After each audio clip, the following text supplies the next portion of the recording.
Late March 2021, we're going to dig a fresh Echinacea Purpurea root and make a fresh root tincture. This was planted in the spring last year, so these plants would be about a year old, and that's acceptable for medicine making. They should have sized up pretty well. And the plant can be harvested anytime during dormancy, so that would be from the fall to the spring, and we're in the spring now, so we'll go ahead and see what the gophers have left us. So how do we know that it's Echinacea purpurea? Well, we've got a couple of things that can give us a clue. One is memory, which is fallible. The other is this tag right here, which says Echinacea purpurea. It's just a little bit over a year old, I can assure you. And the other is aerial parts that have died back. That is the stalk that was the flowers last year. They were glorious and really visited by a lot of butterflies. Another is the emergent growth, which is just beginning. So we're going to go off to the side, come in underneath, and free up the crown and the roots.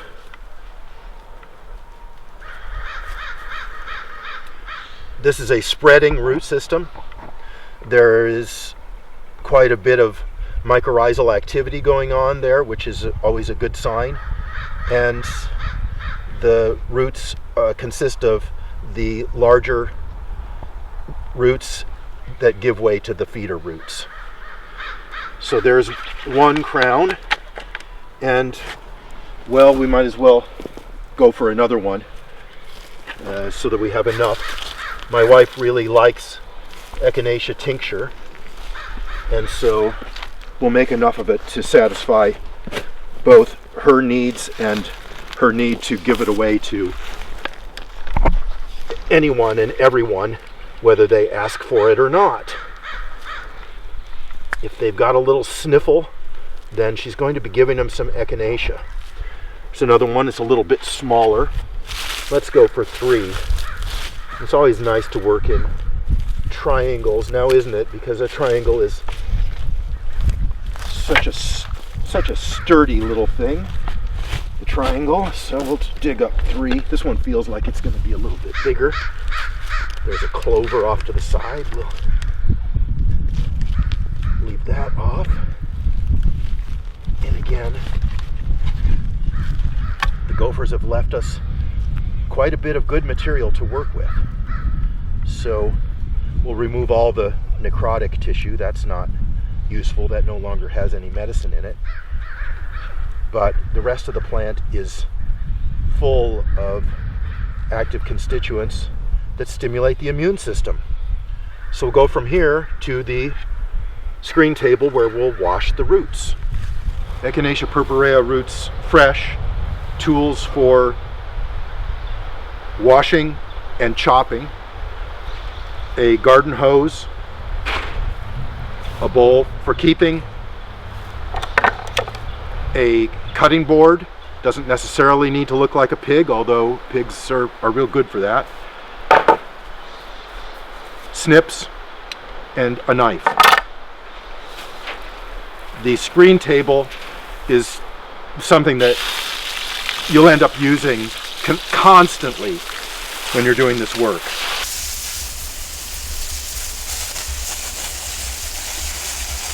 So wash it as thoroughly as you can before you do any chopping, and then chop the crowns apart in order to gain access to any other debris that might be stuck in the crown of the plant.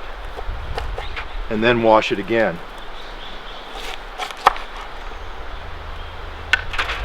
And there's a lot of rock still in there. Eventually we're going to blend this up, so you want to make sure that there aren't too many rocks, otherwise your blender will definitely take a hit. Now the crown is not fully white. It actually has a demarcation of black.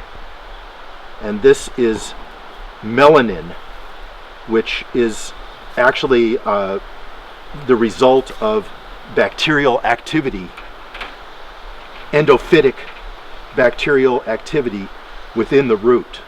And that's very important in terms of the medicinal activity of the plant. So I always check for the dark melanin color, and it reassures me as to the potency of the medicine when I see it. Then you want to chop it finely enough so that it will be easily digested by the blender, probably at 3/4 inches. And if it's too rough to chop it with the knife, then you can use your snips to chop it into pieces. There's a really good cross section there that shows the melanin. Another acid test for activity besides seeing the melanin is to actually take a small piece and chew it up. And there should be a buzzy sensation and an increase of saliva. Here we'll throw it in here, and then we'll give it one last rinse, which is the best we're going to get. Okay, now we'll go inside and make the tincture. Fresh plant tincturing is going to be more or less the same regardless of what plant you're using. The tools that are required at this stage are fairly simple. You need to have your herb. You need to have some alcohol, some distilled water. Distilled water is empty. It's going to draw the constituents out of the herb better than any other kind of water. You can use regular well water or wild water if you want, but not city water. You need a measuring tool that's going to measure in milliliters. This is a Pyrex pitcher that can easily be purchased. You need to have a postal scale that weighs in grams, and a regular kitchen blender. These are inexpensive, and if you do much tincturing, you'll go through several of them. Then you also need to have a couple of different jars, clean mason jars, half-gallon or quart size, for macerating containers and for mixing the menstruum, which is the liquid portion. It's also nice to have a copy of my book, Making Plant Medicine, which has about 500 recipes in it for making herbal tinctures. The formula for making an echinacea root tincture is 1 to 2, 75% alcohol and 25% water. The first step is to weigh the herb. That's always the first step. And what we're trying to do is create just enough to make one blender full. So I'm going to go up to 100 grams. There's 100 grams. And the next step would be to put like a little bit of this herb in the blender just to get it started. But don't put it all in right at the beginning. It's going to incorporate better if you add that in as it's blending, add the remainder in as it's blending. So put a little bit in for starter, and now we'll mix our menstruum. And the second part of the formula is 75% alcohol and 25% water. If we have 100 grams of the herb, then we multiply that by 2 to get the total menstruum. That's 200 ml. And that's going to consist of 150 ml of alcohol. So I'll measure that first. This is 95% pure, organically certified cane alcohol.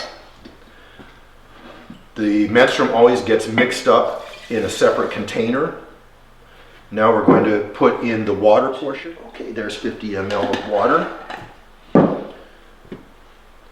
So the reason that we are putting in both water and alcohol in this tincture,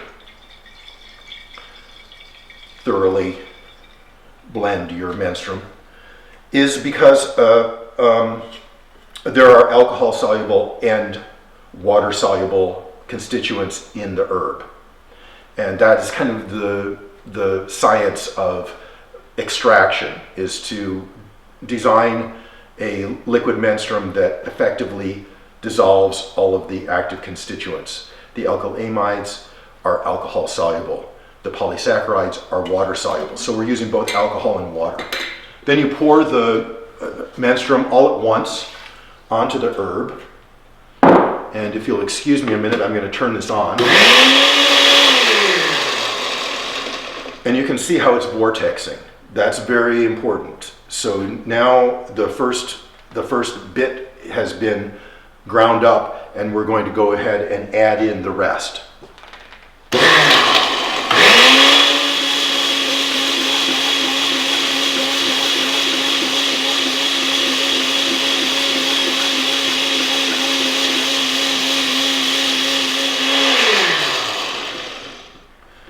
So that's a really good blender full, because it hasn't taxed the blender at all. And what we've ended up with here is a really fine slurry of the materials. So then that gets poured into the macerating container.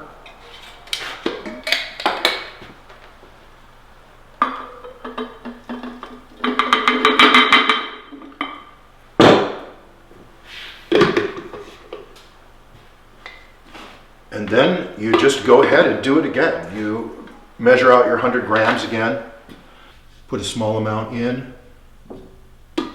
mix your menstruum.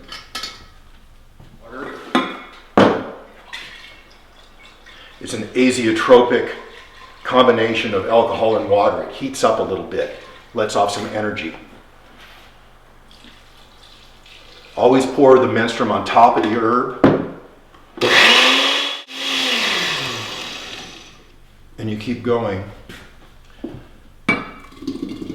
Now, the final part of our extraction, it runs up to 75 grams. And so then that's going to be 75 times 2 is 150. So we're going to create 150 ml of the menstruum.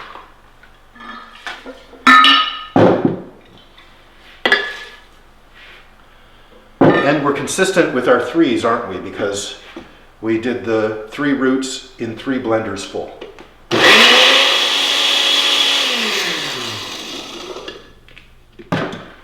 And the macerating tincture doesn't necessarily need to fill the macerating container.